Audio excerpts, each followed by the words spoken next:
Invité du journal, le colonel Maté Pambongo, ancien premier vice-président du Comité national de lutte contre la drogue et le crime en RDC, il parle des conséquences du trafic et de la commercialisation de la drogue en République démocratique du Congo qui se font de plus en plus ressentir, cause de la hausse de la criminalité à Kinshasa. Notre invité de cette édition, le colonel Maté Pambongo, ancien inspecteur général des auditorat militaires, insiste sur la réforme de la législation congolaise sur cette question, une législation qui date de l'époque coloniale, dit-il, et qui n'est pas très sévère. Je vous propose de le suivre.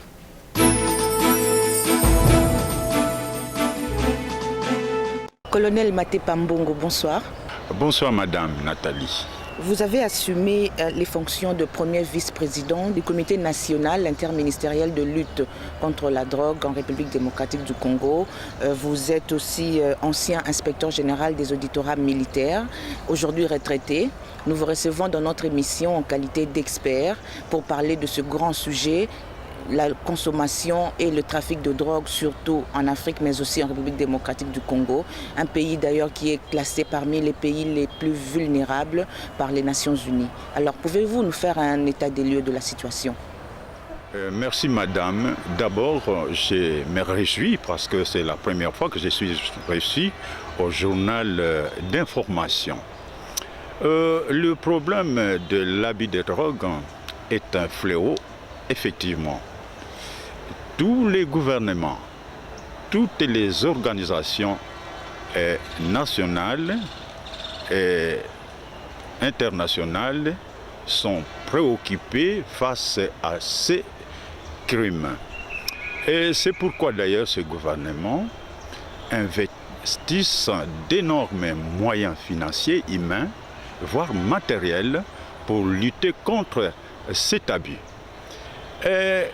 Qu'est-ce qui arrive le plus souvent? Les conséquences sont catastrophiques, madame. C'est d'abord, la première conséquence, c'est la dépendance que cette consommation crée. Il y a la dépendance physique et psychique. Alors, on est préoccupé. Mais vous avez travaillé dans le comité interministériel de lutte contre la drogue pendant près de 10 ans. Aujourd'hui, l'impact de la création même de ce comité ne se sent pas parce que de plus en plus il y a ce commerce, ces trafics, même les petits enfants aujourd'hui, on parle déjà d'un taux de 3% pour des enfants entre 10 et 19 ans qui consomment la drogue. À votre époque, qu'est-ce que vous aviez fait? Eh bien, nous avons beaucoup fait, mais le chemin reste long. C'est vrai, le bilan est mitigé, mais nous ne pouvons pas tout faire. Qu'est-ce que vous avez déjà fait? Déjà, à notre époque, ce que je regrette, que nous nous sommes arrêtés sur la ville de Kinshasa seulement. Mais nous avons mené, comme l'ont décidé les Nations Unies, les 4 axes de lutte contre la drogue ont été respectés. D'abord, la prévention. Plusieurs fois, nous sommes allés à la cité, dans les camps militaires. Nous avons tenu des conférences, nous avons tenu des émissions comme nous les faisons maintenant, durant tous ces temps-là. Nous sommes donc descendus aux cibles les plus visées. Et aussi la répression. Ça encore je regrette parce que ce travail a été fait seulement dans la capitale. Les axes ont été tracés. Il faudrait également le traitement et la réinsertion sociale. Vous voyez, tout cela ne concerne pas que le comité, mais le gouvernement, les parents, les organisations, tout le monde. Est-ce que vous regrettez d'avoir ce goût d'inachevé? Vous êtes maintenant à la retraite depuis 2 mois déjà et vous avez entrepris quand même un travail qui, du point de vue de beaucoup de gens, n'a pas porté ses fruits. C'est vrai, madame. C'est ce qui fait que je continue. Ceux qui ont la chance de nous écouter, peut-être quelques-uns seront récupérés. Nous n'allons pas baisser les bras pour ça, parce que nous sommes experts. La République démocratique du Congo a ratifié, comme vous venez de le dire, à plusieurs conventions de lutte contre la drogue, mais aujourd'hui, on ne fait que ressentir les conséquences du trafic de la drogue en République démocratique du Congo. Est-ce que c'est parce qu'il y a une mauvaise législation? En partie, oui. En tant que militaire, quand même, vous avez aussi eu à proposer des mesures coercitives, non? Ne fût-ce que pour la ville de Kinshasa. C'est le cas de remercier les autorités des forces armées, parce que là, on est en avance par rapport à nos collègues, par rapport au code pénal ordinaire. Vous savez, c'est regrettable. C'est pourquoi d'ailleurs nous avons prévu qu'il nous faut une législation. Vous vous souviendrez que jusqu'ici, en ce qui concerne la lutte contre la drogue, nous appliquons les vieux textes qui datent de 1903 sur le chanvre. Tandis que le code militaire est beaucoup plus proche de nous en parlant de la drogue, en parlant des substances narcotiques, etc. Et puis les peines sont fortes. Ce n'est pas comme le code pénal qui nous dit, le code pénal ordinaire, de 15 jours à 1 an, ou une amende, ou une de ces peines seulement. Mais ailleurs, dans ces domaines, l'héroïne, la cocaïne, mais c'est 20 ans, 15 ans. Et voire même en Asie, c'est la peine capitale. Vous savez qu'en 1984, la République démocratique du Congo a eu la honte. Ça, on n'a pas parlé, on n'a pas beaucoup parlé de ça, mais 2 mamans ont été exécutées en Asie pour avoir tout simplement trafiqué la drogue. Des femmes congolaises. Des Congolaises. On n'en avait pas parlé.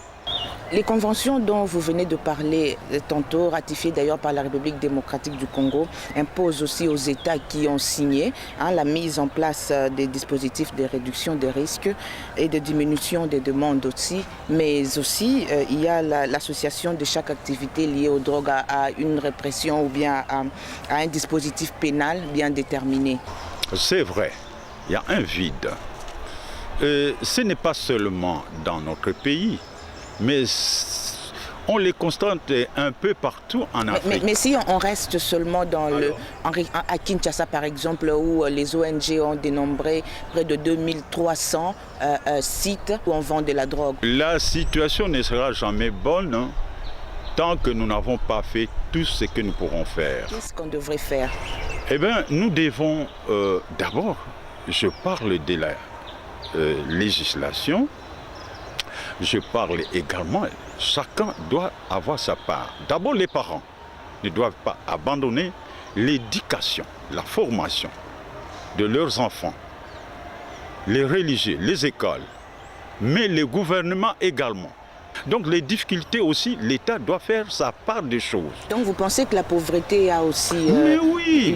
une part assez importante dans la consommation? Oui, ça c'est vrai.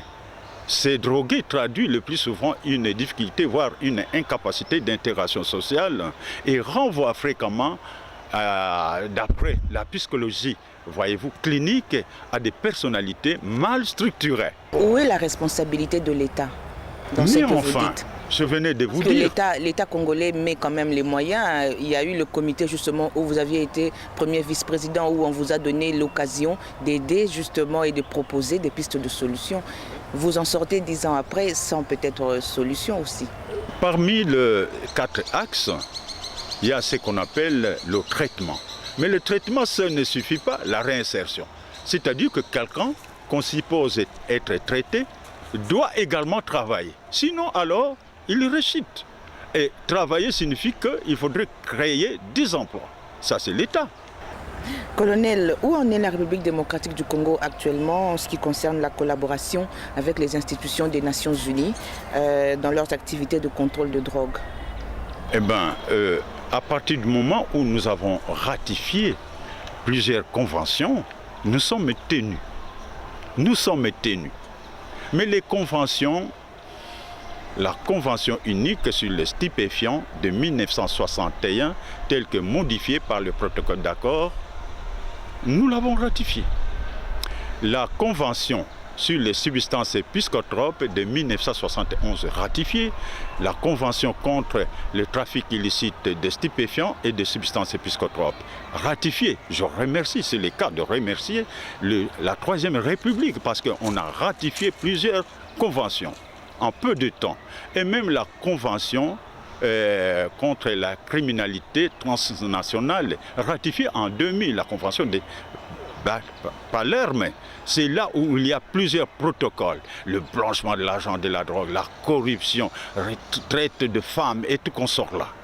Donc la République démocratique du Congo, sur le plan international, coup de chapeau. Toutes les conventions ont été ratifiées. Là où les bas blessent, madame, c'est à l'intérieur. Parce que ces conventions déterminent les axes. Mais nous ne faisons pas grand-chose.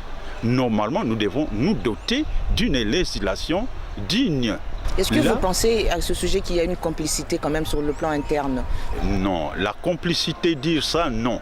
Mais apparemment, on ne trouve pas encore l'intérêt. Parce que ça date depuis 1960 jusqu'à ce jour. Ça ne marche pas sur ces points. Il n'y a pas de complicité, mais nous, au sein des comités, devons faire un effort, persuader les autorités que nous avons tout fait. Dotons-nous, s'il vous plaît, d'une législation digne de ce nom. Aujourd'hui, à part la législation, vous ne trouvez pas que pour la République démocratique du Congo, il se pose aussi un problème de formation en ce qui concerne le comité de police chargé justement de suivre de près cette réglementation, du moins la réglementation qui date de l'époque coloniale qui existe encore. Aujourd'hui, on parle maintenant de plus de 23 sortes de drogues qui existent et des stimulants qui existent dans ce sens-là. Alors, les policiers qui ne connaissent pas ne verront que du feu. C'est vraiment une question très très importante. Vous savez que l'ONU a tout prévu. Quand on parle du Comité national interministériel de lutte contre la drogue, il y a aussi un office central de répression. Donc ce sont deux choses différentes. Mais en haut, on voit les comités. Ce sont des grands. Ce comité ailleurs est institué sur base d'une ordonnance présidentielle ou d'un décret du Premier ministre et mis sous tutelle d'un ministère, notamment le ministère de la Justice, comme chez nous, ministère de la Santé, ministère des Affaires sociales. Maintenant, la formation, c'est le comité qui doit être doté de moyens, le comité interministériel, pour former et les policiers et tout le monde qui veut lutter contre la drogue. C'est là où il faudrait voir, peut-être que c'est là où ça ne va pas. Il y a le problème de transport de la drogue qui a pris aussi des formes complexes. Il y a d'autres pays qui font passer de la drogue en République démocratique du Congo parce que justement la RDC n'a pas une législation assez coercitive quant à ceux. Alors vous, en tant qu'expert, quelle serait la proposition de solution pour limiter les dégâts même au niveau de nos frontières aussi? La législation a double intérêt, sur le plan interne et sur le plan international. Sur le plan interne, c'est dissuader ceux qui s'adonnent à cette pratique de la drogue. Non seulement ça, mais répondre à une situation. Vous savez, pour éviter l'arbitraire, on ne peut pas condamner quelqu'un qui a pris du chanvre à la même peine que celui qui a pris l'héroïne. Notre législation, justement, condamne à 15 jours les personnes qui détiennent. Et une amende de 100 000 zaïrs. Et une de ces peines seulement. Ce qui fait que quand l'OPJ est saisi de cette affaire, pose la personne arrêtée, voudriez-vous voir Makala? Ou bien alors $20? Eh bien, il est en $20, c'est fini. Mais un mois, c'est quoi? Et cela ne s'arrête pas seulement au niveau des OPJ, même au niveau des magistrats. Et c'est dans notre culture, parce que même dans les temps de Belges, il est rare de voir des tribunaux que l'on aurait condamné 20 personnes par an.